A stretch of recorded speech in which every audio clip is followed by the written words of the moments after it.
My name is Catherine Mayo. I'm a student at the University of Texas at Arlington in the track to receive my Master's of Science in Nursing.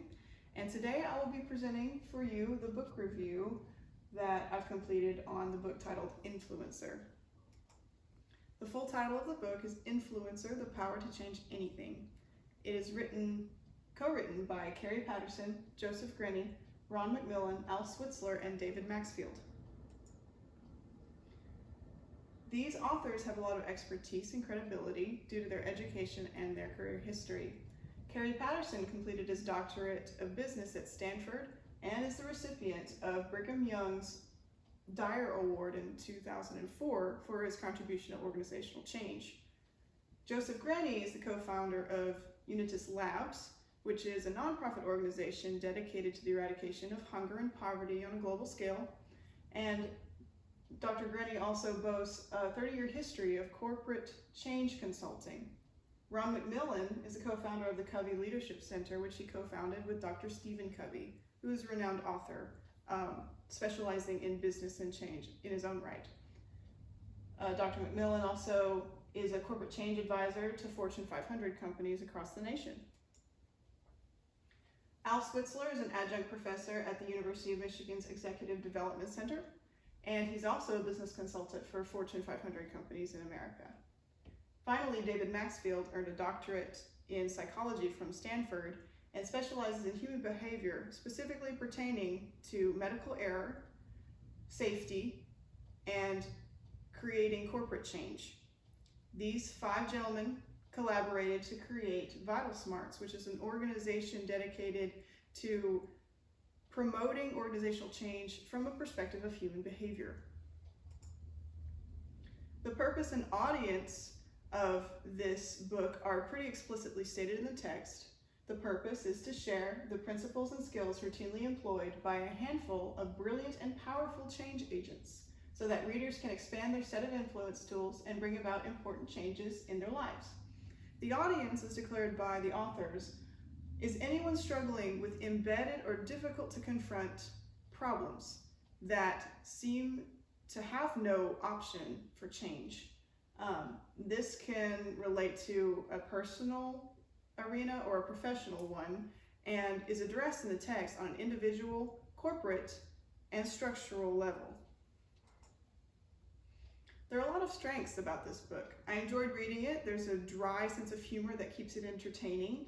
But the most important aspect of this book is that it bases its arguments on evidence. Specifically, the evidence and social behavioral theories put forth by Dr. Albert Bandura, starting in the 1970s and progressing towards today.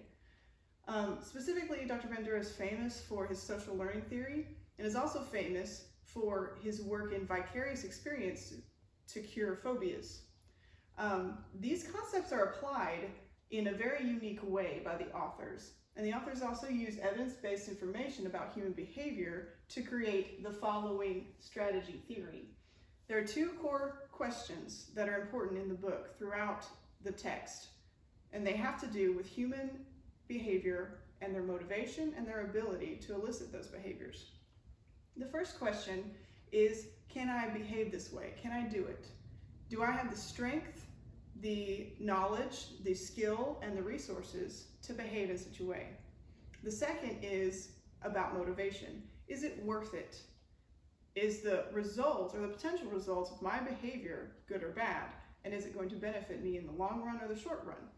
Finally, the authors use grounded theory to develop their concepts and their strategies. For example, these authors traveled across the globe to find change agents and change giants and ask them what they're doing differently than the rest of the world to find out what works.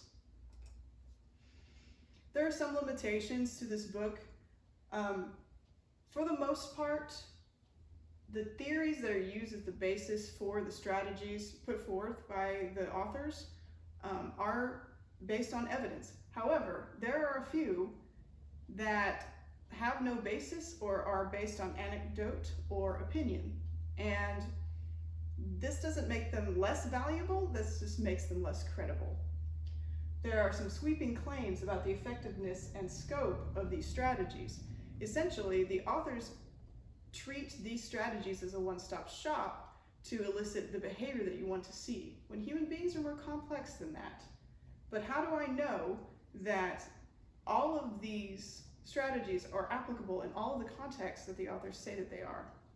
Finally, there's another limitation in that sometimes the practical solutions for problems are missing. Instead of solutions, the reader is given pure knowledge and information, while valuable, is not always translatable to something that we can do. So when I'm receiving information, I'm left with the question, what do I do with that? Did the authors achieve their purpose and objectives? I think for the explicitly stated purpose and objectives we've already discussed, those are largely met. There is another implied purpose and objective in the responsibility of the reader to take these strategies and apply them correctly. And I think that that can be partially met, but evidence will show later on. My personal recommendations, I think that these theories and strategies presented in this book are nearly universally applicable on a universal scale at an individual, communal, and corporate level. I think that it has a very broad scope.